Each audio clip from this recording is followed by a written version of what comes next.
घरच्यांच्या सकाळ सकाळ 4 शिव्या खाऊन डायरेक्ट नाव्याचं दुकान गाठून केस घेतली कापून. तर नमस्कार पब्लिक, आपलं स्वागत आहे आपल्या नवीन ब्लॉगमध्ये. केस कापून आपण घरी निघालोच होतो, तेवढ्यात आपल्याला एक कार्यकर्ता भेटला. कार्यकर्त्याच्या गाडीला घंटी लावली होती. ह्या घंटीचा ना आपला लांब लांबपर्यंत काही संबंध येत नाही, पण या कार्यकर्त्याला घंटी दिली कोणी याचा नक्की शोध लागला पाहिजे. तिथून आपण आलो होतो काळूभाऊच्या घरी. काळूभाऊच्या घरी आल्या काळूभाऊने दावायला लागला आपल्याला हॉर्न घेतल्यात. मी आता त्याचा हॉर्न कसं वाजतं ते बघण्यासाठी आपण पुढल्या ब्लॉगमध्ये दाखवू. तिथून काळूभाऊला घेऊन डायरेक्ट कुणाल शेठच्या रसवंती आलो. कुणाल शेठला म्हणलो जरा आता आलो तर जरा रस बीस पाजा जरा. मग कुणाल शेठने जरा विचारपूस करून डायरेक्ट रसाचा ग्लास दिला.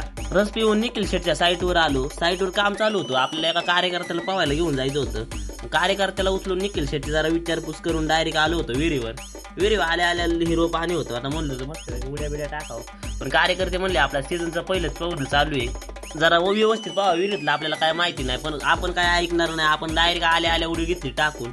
कार्यकर्त्यांनी मस्तपैकी पोहून झाल्यावर सगळे कार्यकर्ते निघले बाहेर येऊन सगळे कार्यकर्ते कपडे बदलत होते. आपल्यातले एक कार्यकर्ता गाडीचं शक्ती प्रदर्शन दावित होतं. कार्यकर्त्यांनी नवीनच गाडी घेतल्या असल्यामुळे कार्यकर्त्याचं नव्याचं 9 दिवस असतात असं काहीतरी म्हणतात, म्हणून कार्यकर्त्याला कोण काय म्हणलं नाही, डाव म्हणलं शक्तीचं प्रदर्शन. तिथूनच एक गोळ्यावाला चालला होता. कार्यकर्त्यांनी गोळ्यावाल्याला घेतला आडून आणि त्याला गोळ्याची प्राइस विचारायचं सोडलंय आणि त्याला विचारतात तू वर्षाला किती कमावतो. पण आमच्यातला एक बी कार्यकर्ता जेवढं पैसे कमीत नाही तेवढं कार्यकर्ता वर्षाला कमावतो. गोळ्यावाल्याने किती कमावतो हे सांगितल्यानंतर कार्यकर्ते म्हणत होते आम्ही तुझ्या बरोबर रोज येतो, आम्हाला लई नाही पण 500 रुपयाच रोज दे, तरी पण आम्ही लई खुश राहीन.